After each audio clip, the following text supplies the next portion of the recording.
We are still talking about Charlie Kirk, and I know many of you might be starting to feel a little bit of fatigue on the topic, but the demand has still been quite high for discussion around this, and unfortunately, with the right trying to weaponize it and turn it into, at the very least, the next month's narrative in the culture war, we're gonna have to spend a lot of time, a whole lot of time debunking the garbage that conservatives have been pushing about this. Now, I know that many of you guys have been directly threatened by Charlie Kirk's politics. I know many of you guys have been dealing with some pretty rough shit in your lives due to the conservative outrage and reaction to this, because there's been a lot of people who, in their emotional response, on the right, fans of Charlie Kirk, are blaming liberals in their lives, liberals in their family, liberal friends, because they think that they were behind it, or they've seen them not be as upset about it, and so they see them as, like, in favor of it.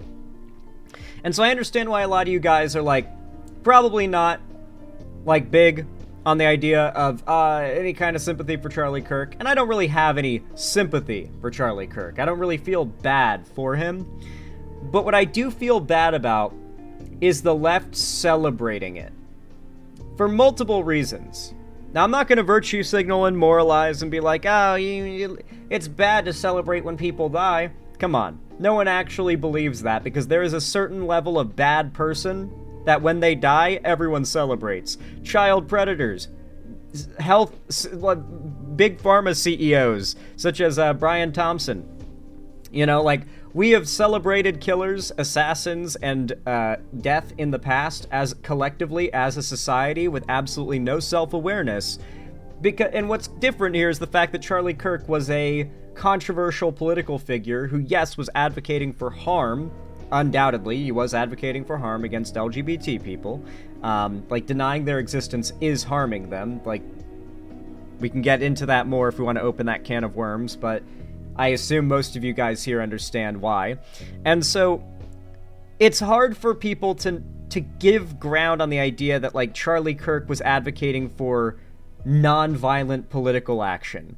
Because by necessity, what he was advocating for, the great replacement, the invalidation of trans people, the claim that queer people in general are a danger to children, these are all ideas that, let's be real, naturally the only conclusion they can lead to is violence. If you think all gay and trans people are an imminent threat of rape towards your children, you're gonna do something about it if you are a normal human being. That is what parents do. They protect their children, and they know that, and that's why they use that type of rhetoric. They want lone wolf vigilantes to be motivated into taking up the acts of violence that they are too chicken shit to do. And unfortunately, that's true of the right, and of, in some cases, radicalized people on the left.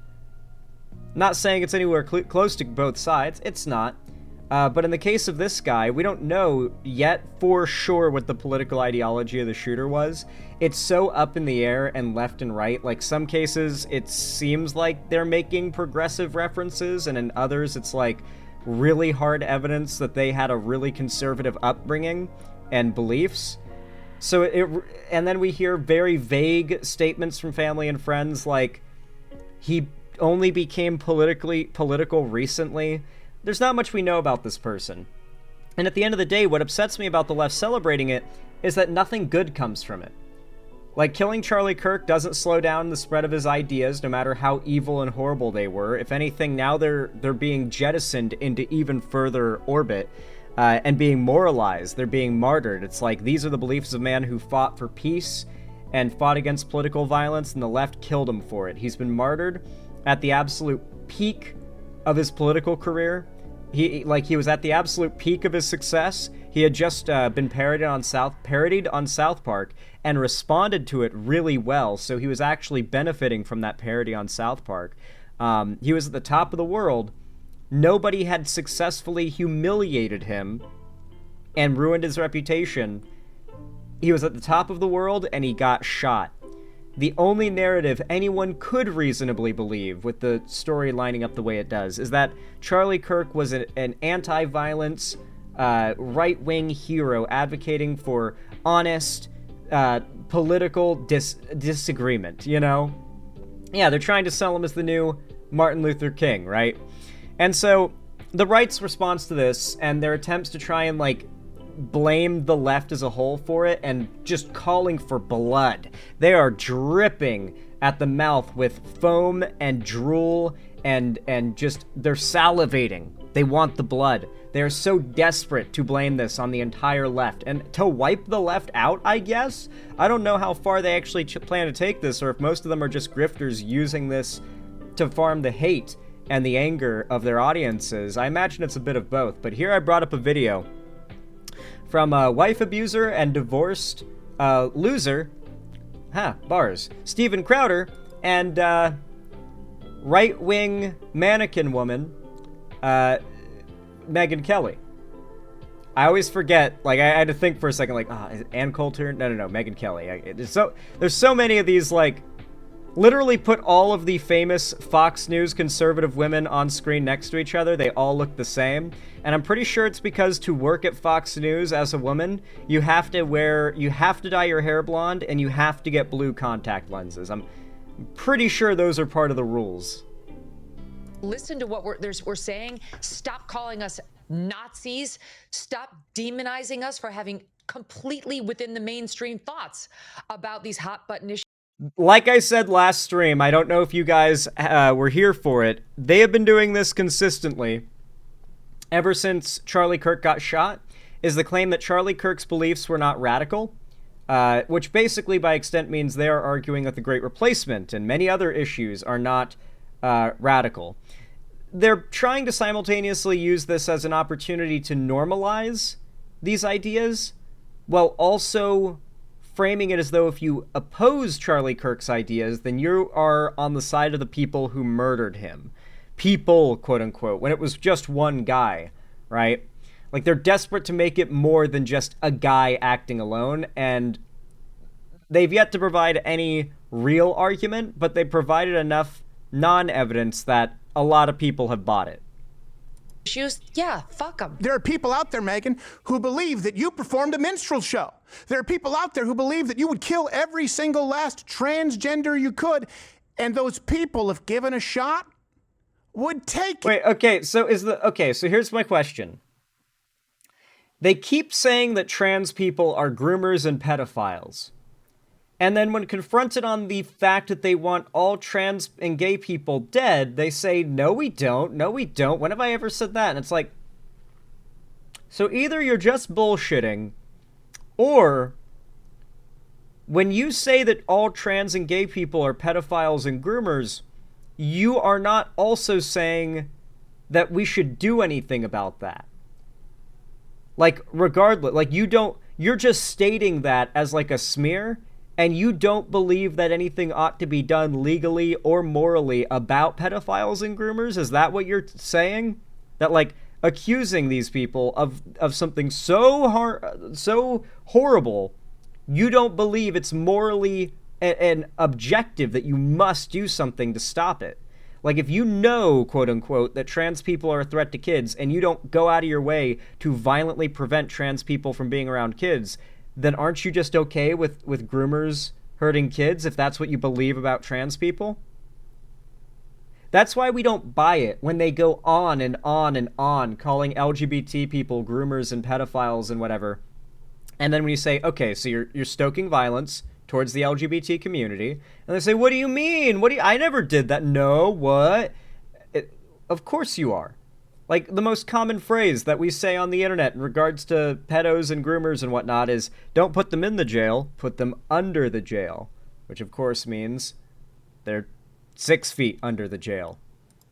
Host of the Megyn Kelly Show on X, at Megyn Kelly. Let's talk about this with someone who's been around for a long time as well, Megyn Kelly. Yay, Megyn Kelly, wow. Hey, Megyn, how are you?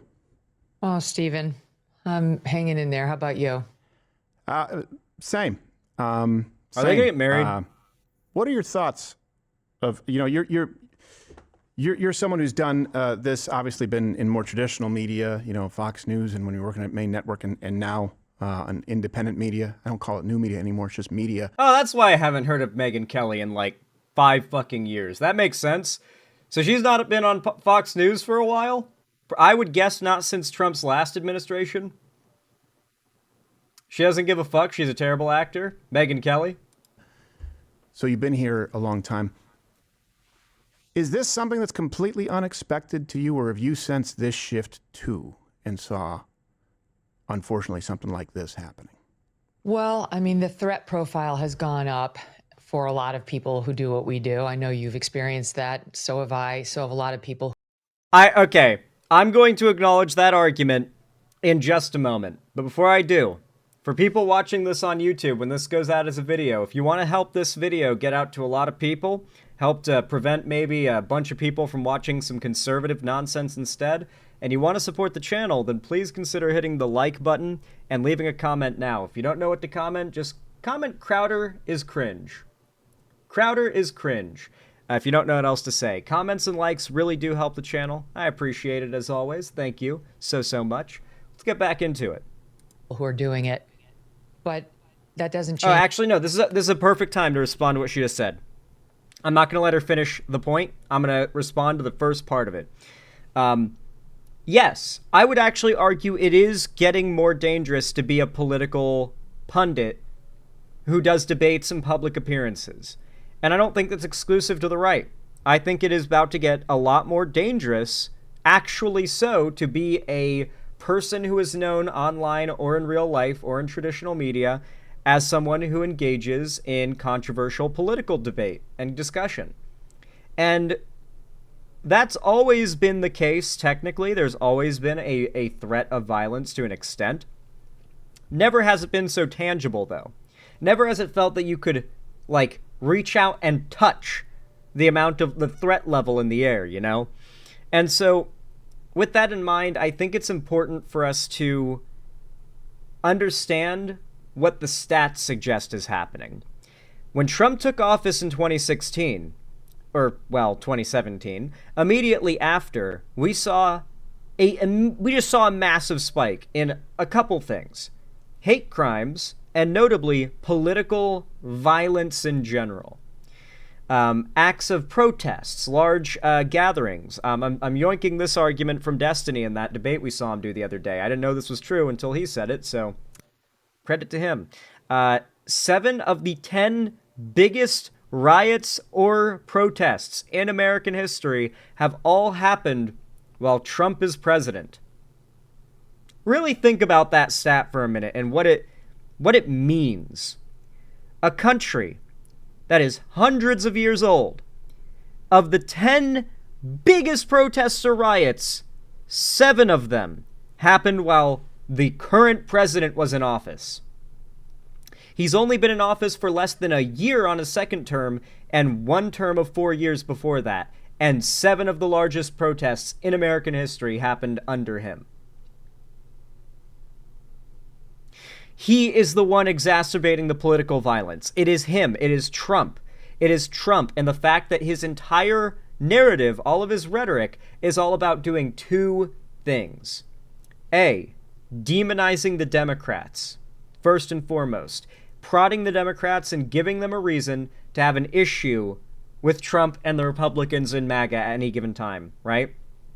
When the Democrats respond, MAGA acts as though it's an attack on all of them for being MAGA, for being different, for not supporting them, and they use it as a way of motivating more people to hate the Democrats. It is an endless cycle of pushing division and hate.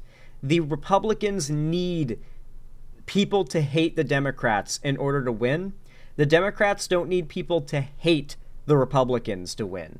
That is the core difference, and that is why right now the division...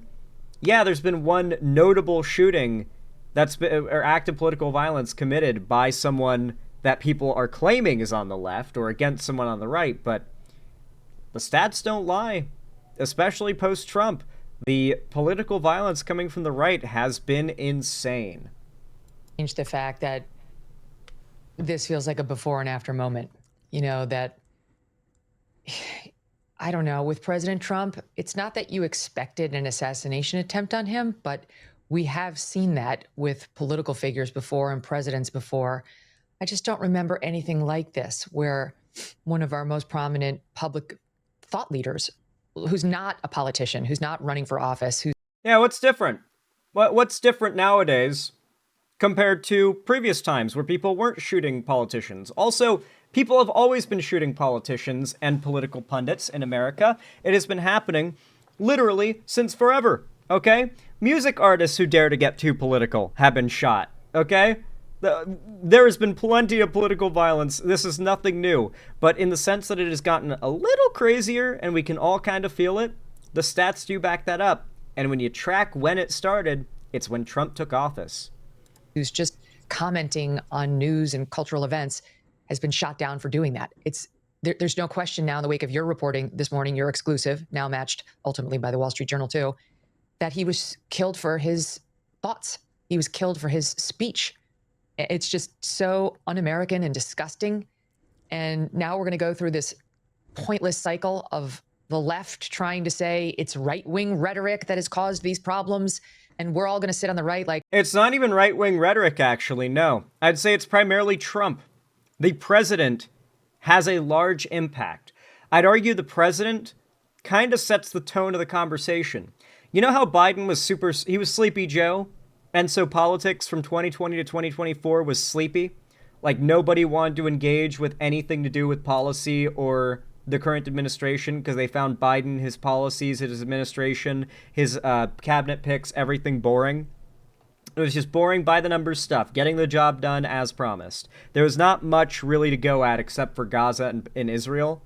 Like that's really all that could be focused on as far as like the administration. And so it was a very sleepy presidency and a very sleepy era in politics at that. Trump brings like divisiveness. Like he is like, if you look up divisive in the dictionary, a picture of Trump being the definition would not be all that inappropriate. Let's be real. Trump is inherently divisive. Whether it's the left or the right doing the dividing or refusing to unite, Trump and his rhetoric as president is what's divisive, and he sets the tone. When he's in office, it's not like sleepy time like when Joe's in office, because you could sleep at night.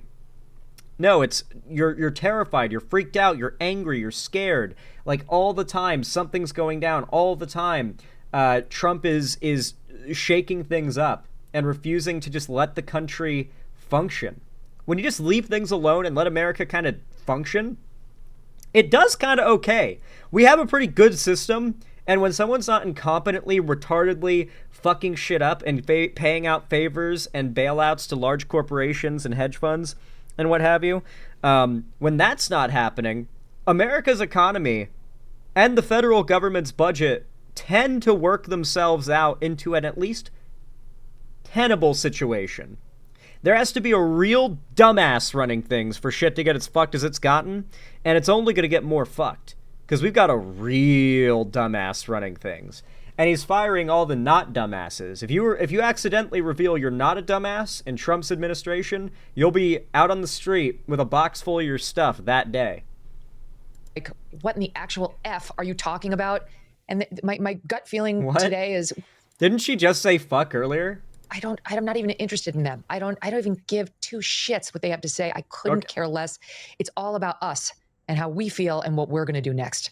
Yeah, I agree. I think it's, for me, it's black and white. As much grace as possible for those on the right now, because emotions are high, and I see some people playing gotcha. As much grace as possible for people on the right now, because, you know, emotions are high. Everyone's mourning Charlie Kirk. So all the calls for war and blood and civil war and death of anyone on the left. I've been getting comments that say, if you keep refusing to do your research and decide to stay woke, you better watch your throat.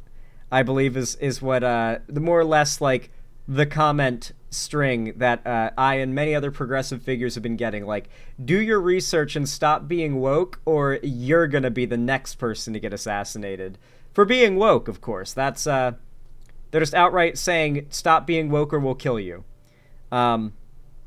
This is their clever way of rhetorically being able to move the conversation to mass killing of the left. I need you guys to understand that. They couldn't have just 5 days ago, they couldn't have just started saying one day, the left wants to kill us all. We need to kill them.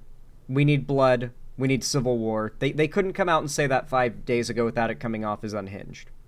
After this, though, when they say, look, they literally killed Charlie Kirk, they are so much more able to justify moving the conversation to unironically be surprisingly close to, do we just kill all of the left? Do the left need to be arrested by the FBI for being quote-unquote woke? Should retaliatory killings of people who are woke be justified? Is the conversation now from the right? Like, that reaction speaks volumes, I think. They went from wake up sheeple to go to sleep or we'll murder you. Yeah, pretty much. Really avoid that. And zero grace for the left. None. Assume the worst of intentions going forward now. That's my opinion. Did you see just today, this just happened, did you see CNN's coverage just now of the... cultural issues? Cultural issues? Yeah. That's what liars they are. That's what... It's like everyone knows, you know, at this point that they're so irrelevant and they're such just a dead medium. It just doesn't work and they're not trusted and they have no ratings and this really is the core of conservatives, like, bashes of the left for so long, and for some reason it works. They do this on the small scale. I receive this as, like, it's probably the most common criticism I get. I rarely have any of my arguments or claims attacked or debunked, but the go-to argument from conservatives is often, well, why do I have insert however many times your sub count? Why do I get insert however many times your views? Why do I make insert however many times more money than you? And fair enough, more popular, more successful. It's true. Most conservative pundits are, more so than most left-wing pundits. And they use this fact, not just as like, haha, we're more successful than you from creator to creator, and they do that, certainly, trust me, they do.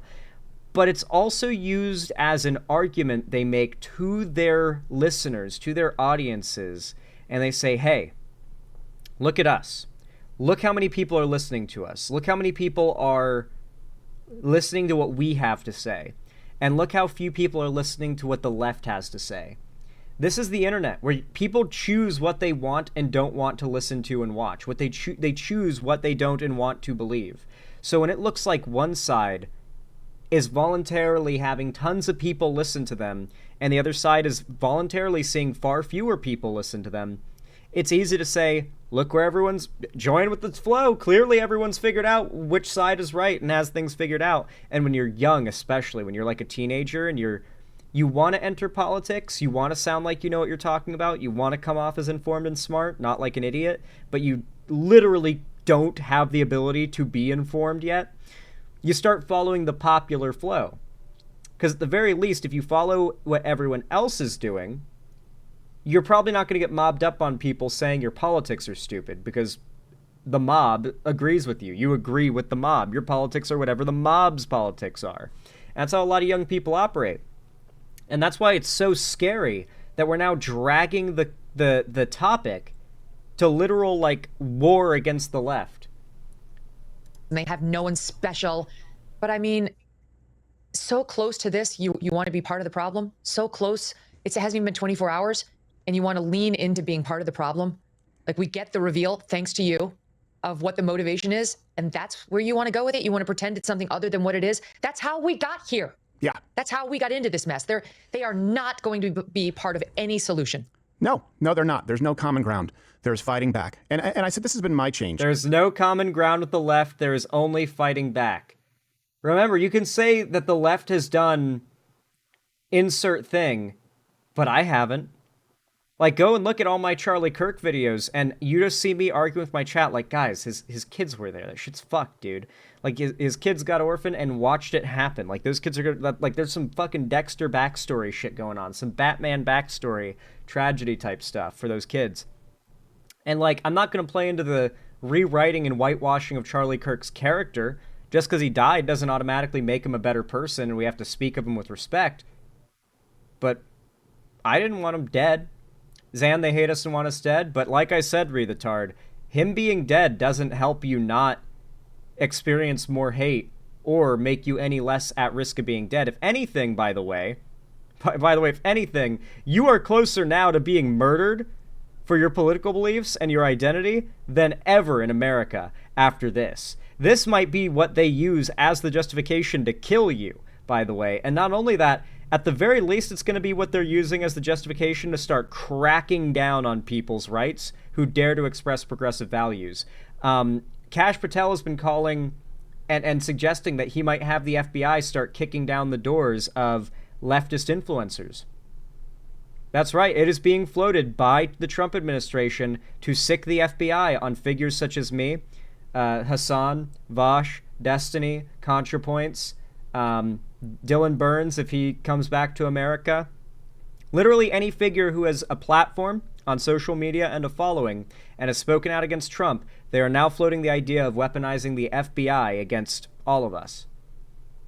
Particularly if you've done any non-sympathetic coverage of Charlie Kirk. They want to make it an act of terrorism, a literal legal act of terrorism to not express sympathy if you have a platform for Charlie Kirk. Trust me, guys. This is not a good thing.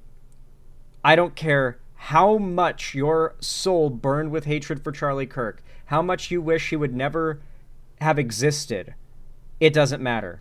His hate is now spread even further. The conversation has now gotten even more violent and even more acceptable to be violent towards the left and the people that the left advocates for. Nothing has gotten better. Everything is worse now. You do not need to feel a drop of sympathy for Charlie Kirk to recognize the situation as not good in its outcome. They might use leftists killing prominent conservatives as a reason to fight back, quote unquote. I see we got a Nazi in chat who wants to kill all progressives because one guy... And I know that we don't agree on all political issues, by the way, and I think that's why it's good for you to be here. 5 years ago, if someone were to say, you know what, and again, I've been very clear, before you came on the show, not condoning, not supporting violence of any, just going out, not. I love how every one of these people in the aftermath, while covering all this, they keep having to clarify, we're not endorsing violence, by the way. We're not endorsing violence. There needs to be blood and justice and revenge, and these people need to pay. But also, we're not endorsing violence. The quartering was literally doxing people. Asmongold has been, like, rallying his fans to get people fired if they make jokes about Charlie Kirk getting shot, and has successfully gotten hundreds of people fired with his community. Grums is doing it. Like, all these people are literally on the warpath of doxing, and like some of them are swatting, they're sending death threats and stuff. They're like they keep on having to clarify in all their videos in this. By the way, I know we just talked about how, like, you should all go out, take up arms, and start murdering leftists in your life, but don't do anything violent, guys. Don't do anything violent. Anyway, getting back to it, the left are they're so violent. The political violence, it's all the left's fault. And you know, something needs to be done about them. Once again, we do not endorse political violence. Like that. Get out of my face, bro. But 5 years ago, if someone said, "Man, it looks like it's blood in the streets time, and we really have to," I would have been, "Whoa, that's a little bit sharp. That's a little radical." In not supporting and not condoning it today, when someone says it seems like there's blood in the streets and it's inevitable, I go, you know what? There are other ways, but I get it.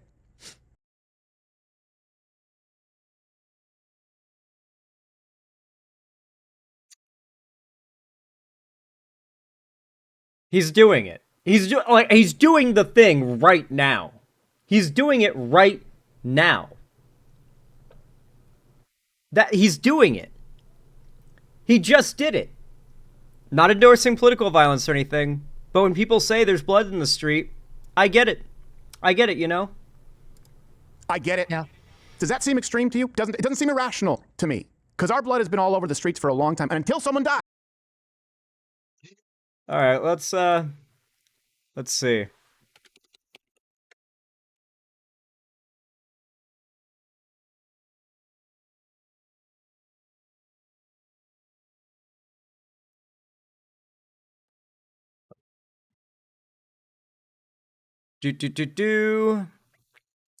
Based on data from recent years, including 2024, right-wing extremists have been responsible for the majority of politically motivated killings in the United States. While violence from the left is also a concern, research indicates that right-wing violence has been more deadly, and left-wing violence more frequently targets property rather than people. And that is just generally true. Does that mean that this particular Charlie Kirk killing didn't happen? Of course not. It did happen, and it was... Like, I'm not saying it didn't happen here, but, like, if you're going to try to claim our blood has been in the streets for so long, well, no. By your definition, our blood has been filling the streets. Actually, statistically. Guys, they don't give a shit. They excuse it.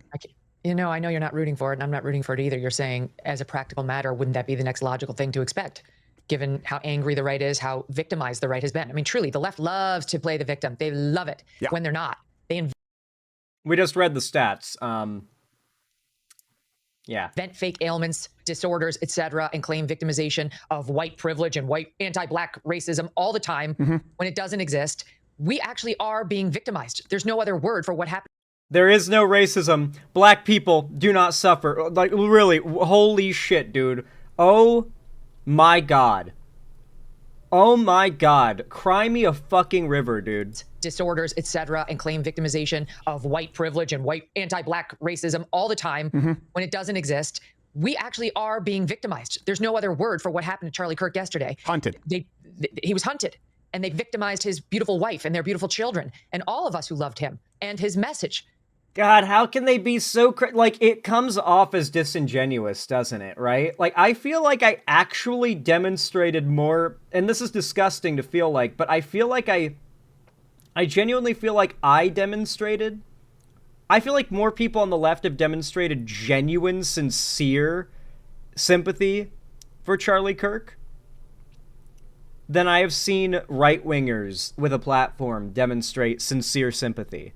This is so performative and so grifty that I guarantee you, behind the scenes, all of these people are so fucking hyped right now, dude. They are so hyped right now. They love that this guy who used to be the like, I don't think you understand. Charlie Kirk was like the biggest conservative pundit of conservative pundits online. Like, I think he was the biggest guy. Maybe the Daily Wire was bigger, but I think it was TPUSA. I think they were the biggest. I think Charlie Kirk was like way bigger than most people realize.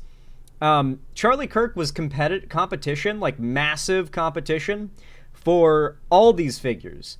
And now they're all profiting off of, and no doubt in the long term going to benefit from, his death. Because that is an audience of people, a massive, mourning, angry, politically radicalized audience of people, all looking for new conservative pundits to fill that gap in entertainment and political messaging that they previously had.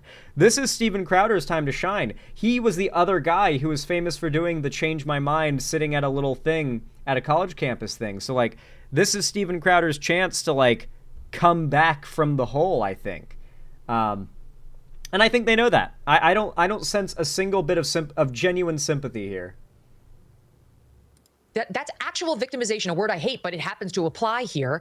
But they don't see it. They don't see it. Like, I have had some people on the left reach out to me and say, I hope you're doing okay. I'm sorry. And whatever. I appreciate the sentiment, but like, until they actually listen to us, until they actually listen to what we're saying, stop calling us Nazis, stop demonizing us for having. Stop calling us Nazis or we're going to kill you.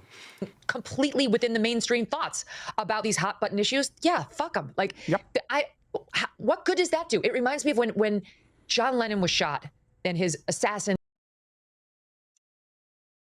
What were the politics of John Lennon, by the way? What are the politics of the people who hated John Lennon and his wife? Just curious. To this day, who are the people who don't really care for John Lennon and Yoko Ono? I'm really curious. Yeah, John Lennon and Yoko Ono, famous conservative sweethearts. The right loved them. They loved Yoko Ono especially, by the way. They didn't hate her at all. And was asked about it, and he said he was sorry. And it might have been Walter Cronkite, but it was one like serious newsman came on the TV afterward, and his first. I don't know why I'm talking about her like she's dead. She's still alive. Reaction, which was very rare for the time because they didn't express their feelings openly at the time, was, and what good does that do? Yeah. And honestly, that's the feeling I'm having in response to almost all of those sentiments today. Yeah. I got a couple of those texts. I got one from somebody who was actively involved with the doxing of the house where my children sleep. Hope you're safe. Oh, come on. Stop it. Yeah. That's what we lived through. And that's what I know you lived through. Dude, Tons of figures on the left, more figures on the left are getting doxxed and, like, death threats right now. We're political... okay, alright, I'm not gonna lie. Okay? When I get death threats on the internet, I just kind of go, I must be doing well. Because usually when my channel's doing well, and it's kind of on the upward trend, that's when the hate comments start coming in. When no one really gives a shit and the channel's kind of on a flat line, no one's sending hate my way. So it's just like, oh, yeah, more successful I get, more hate and death threats I'm going to get. No one actually means it, and if they do, we'll cross that bridge when it comes to it, okay? You know, I've got the things I need if it comes to it, right? But, yeah, I mean, I don't expect anything to come out of it, though. Like, no one is actually going to kill me, more likely than not. No one's going to come to my house and fuck with me. I'm very aware of this fact. And if it does happen, I can react, and I'll be fine, probably. And I'm pretty confident in that fact. So when I get death threats, it's like, yeah, this is just part of it, right? Like, you don't get to be successful and not get death threats from crazy mentally ill people on the internet. That's not how the internet works. You don't get to not get that to happen. That's just how it works. It is purely the nature of having a wide visibility. I will comment when there is an odd, out-of-nowhere, sharp incline in that kind of thing. But the idea that conservatives right now are seeing an incline in death threats, right now of all times, I do not believe. I do not believe Steven Crowder here. I think he is trying to spin this victim narrative along with Megyn Kelly. And I think their goal is to just try and make it... They're simultaneously trying to accuse the left of being obsessed with being victims while actively creating a victim narrative, talking about how victimized they are. Our blood is in the streets. Look up the stats on political violence between the left and the right in America, or globally, in fact. Do it globally and in America, and see what that tells you. See who's trying to look like a victim. I mean, I hope it's not a sore spot, but I've talked about you. It's just another microcosm. With you and your people saying that Megyn Kelly's a white supremacist, you're Diana Ross comment. I go, do you realize that she was talking about girls who were fans at Halloween back in the day dressing up as Diana Ross because they loved her? And she was saying, isn't that something, like, that's not racist? And she was made to be a white supremacist for that? Here's the thing, that drip. There are people out there, Megyn, who believe that you performed a minstrel show. There are people out there who believe that you would kill every single last transgender you could. And those people, if given a shot, would take it. Did she perform a minstrel show? Because that was an oddly specific example. And if they're claiming that, like, the left-wing media made it up, then it's definitely true. Did she do that? They'd take it. And that's where we are. Infuriating. They do it. They do it with impunity, and they're never going to stop doing it. They don't care how many people they... Impunity. We need to do something about the left. Impunity is when you can get away with doing something like disagreeing with the right. Hurt. They have an agenda that they serve, and they serve it like a Satan's disciple. I mean, they'll never stop. They look what they did to John McCain. Look what they did to Mitt Romney. Look what they do to Donald Trump, who honestly is more of a Democrat than any Republican president. Wait. John McCain? What they did to John McCain? The left liked John McCain towards the end there. If you're not aware, you know John McCain was the guy who Trump hated, right? The left didn't give John McCain cancer, for starters, unless you're really getting crazy now with the Jewish space lasers conspiracies. Are they Jewish space microwaves now? That aside, though, are they going to pretend like Trump did not, like, disrespect the fuck out of John McCain after his death as well? You guys, like, John McCain was, I believe, a Vietnam War veteran, right? And he was captured and was a POW. He was tortured for information that I presume he didn't give up on the U.S. military and its military actions. And he was eventually given back to the United States. But he was captured and tortured as a prisoner of war, like that scene in Metal Gear Solid 3 when Snake ends up getting tickled. We'll call it that. Bro went through that, and you know what Trump said? He said, I like people who weren't captured. He got captured. I like people who weren't captured. Like, plus Trump's a draft dodger as well, so, yeah. Like genuinely, like the irony of mentioning John McCain here is crazy.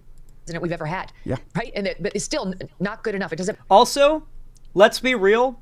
The elections between John McCain and Obama and Mitt Romney and Obama were the last civil presidential elections of my lifetime.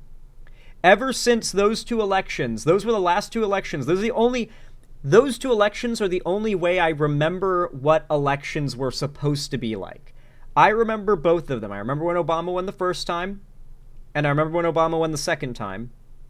And I remember what the campaigns were like, what the debates were like, what the discourse was like. There was division, but it was more like, it wasn't even as extreme as sports team division. People had riots over sports teams back then. No one was really rioting that much over the presidential results, not compared to today. Not like today. There weren't protests and riots. Not on the day after the inauguration, not on the day after the results came out, not in the numbers that we see today. The rhetoric was nicer. It was expected the candidates would shake hands, and have some sportsmanship, and they did. Like, obviously the Republicans were always willing to go low and nut tap the Dems, so to say, but like, it really got bad with Trump. Like, politics changed when Trump entered the picture. And I'm glad that I am old enough to just barely remember that era of politics when it wasn't what it's become.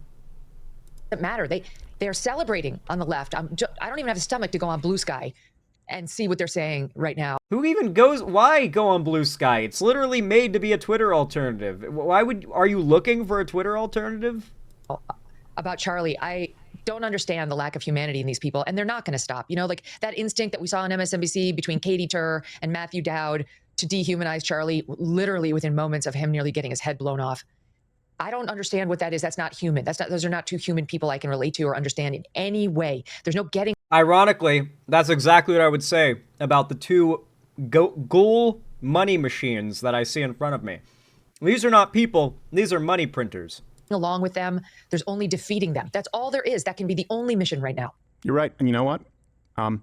This act of violence against Charlie, and I'm not saying that there's a silver lining anywhere in any of this, but I will say that's an admission that they've lost, the left. It's an admission that they lost the war of ideas, and so this is what they resort to. And the left has admitted they've lost the war of ideas. They've resorted to this. One guy, by the way, one guy did a killing. Statistically, the right kills way more liberals and people in general. But this one guy on his own shooting someone means the left has admitted they're wrong. This is the left just... One guy does it and the left is just fully... This is how they justify bringing the conversation to... All right, so how do we kill all the leftists now? Like, that's what they want to make the conversation into. They're so desperate. And they do it because they're evil. If they're taking out someone who's sitting at a... Remember, all projection here. Everything they're saying right now, they're talking about themselves. They are the ones who are pure evil and are actively calling for violence against all progressives right now. They literally mentioned, they even did the thing like, even if you know some leftists in your life that are not in favor of the killing of Charlie Kirk, if they said to you they didn't like it and it made them upset, they're still a leftist. That's still what they stand for. Like, they specified that they got messages from, well, she specified she got messages from people who are left-leaning in her life, who are sad about it. And then clarified that changes nothing. Remember, even if you're on the left and sad about it, or you express that it's a fucked up thing, it changes nothing. Because you're on the left. They've decided now that the left is in favor of this. And because Donald Trump is also a right-wing influencer, when Donald Trump decides the left is all in favor of this, that's when the FBI starts kicking down every single door in America looking for people who vote Democrat. Table, expressing ideas. That means they know that they can't win on ideas. That's what I understand. And I do understand that people are evil. I think. Kamina Sethna says, wasn't the guy who shot Kirk conservative, though? No. Yes, but no. And do you know what that means? It means that the truth doesn't matter anymore. The right won. They succeeded in making the lie the truth. The shooter is a pro-trans leftist radical, and that is the narrative that most people believe now. The money. No. You're not. I'm not yelling at you, Kamina Seth. No, you're right. You're right. He is probably a conservative, but the conservatives, they have the larger platform. They have the larger reach. They've convinced the critical majority of people of their narrative, and most people do not know that there's a very high chance that the shooter was conservative. They don't know that. The narrative is they're not even having the debate over whether or not the shooter was conservative or left or right. They've settled the debate already. They're talking about how the shooter was a leftist and what needs to be done about it. They are not engaging with the debate on what the ideology of the shooter was. Because for them to have the conversation they want to have, it has to be a given that they're left wing.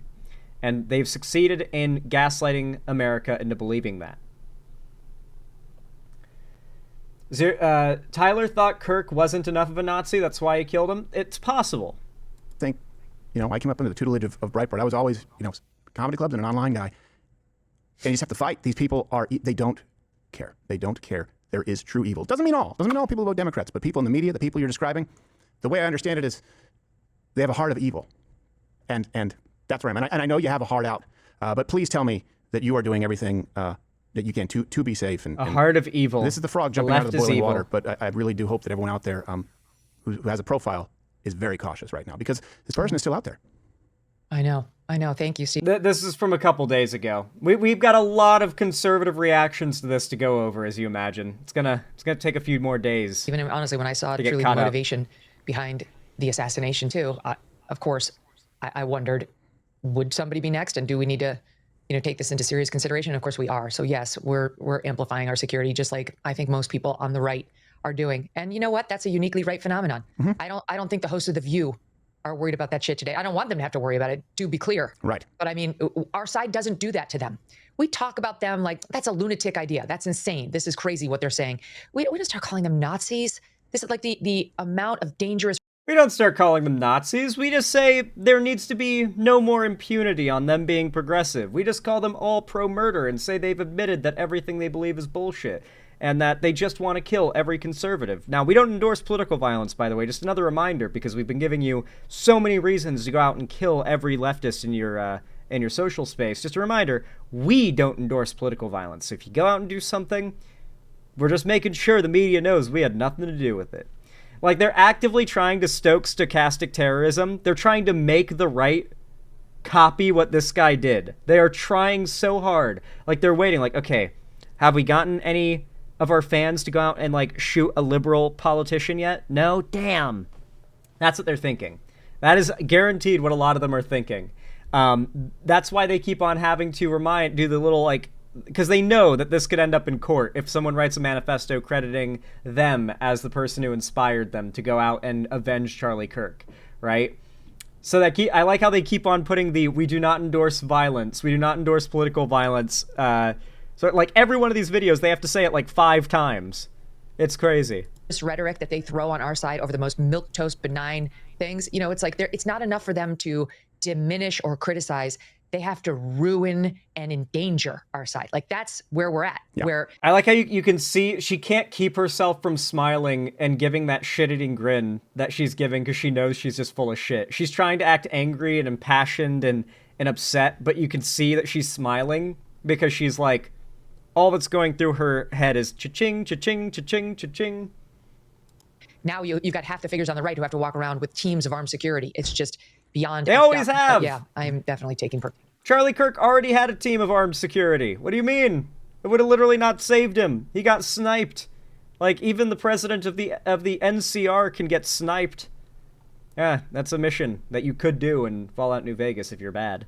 Cautious. All right. Well, thank you, Megyn. I appreciate it, and I appreciate the words, and I know that you've been. Yeah, this is about as bad as I expected it to be. They really are trying to make the conversation about wiping out the left with violent, like just outright violent direct action. They're trying to motivate lone wolf terrorists through stochastic terroristic messaging and acting out. We've talked about this before many, many times going back years, but at this point I think it's important for us to, I guess, rehash this particular idea. there is a concept known as stochastic terrorism. Many of you probably have heard of it, but those of you who haven't, it's worth listening and knowing and committing this to memory. It is something that conservatives love to do.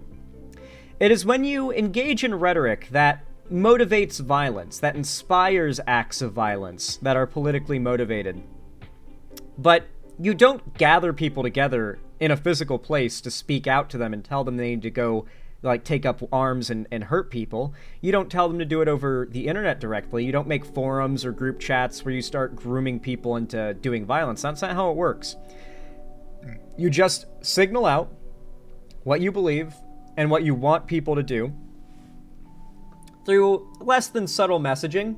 And then when someone does take up arms and do it, it is important that there is plausible deniability. This isn't some organized terrorist cell or anything like that. It's stochastic. It's completely decentralized.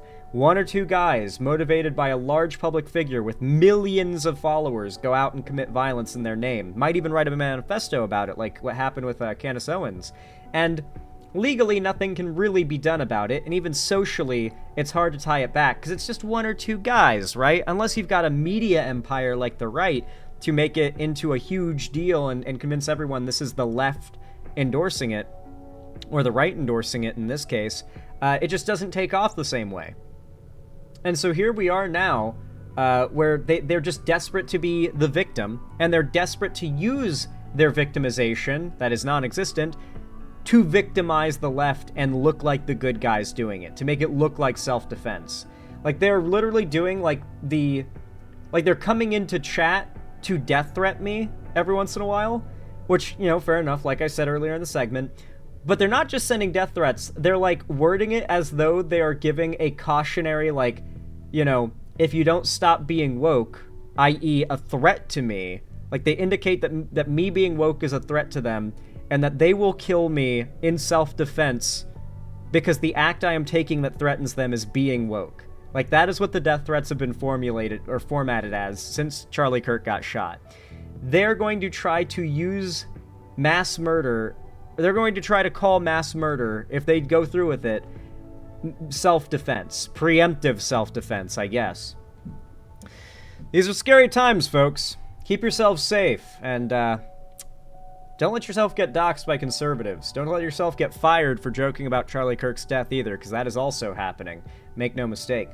But with that said, if y'all enjoyed this segment, if you found it entertaining, educational, or enjoyable in any way whatsoever, then please consider leaving a like and a comment down below. It really does help a lot, like I said. Right-wing content controls the algorithms and the landscape of social media, so liking and commenting really does help to push it out. If you don't know what to say, just comment, "Crowder is cringe," and it'll help a ton. It really does, and it's totally free.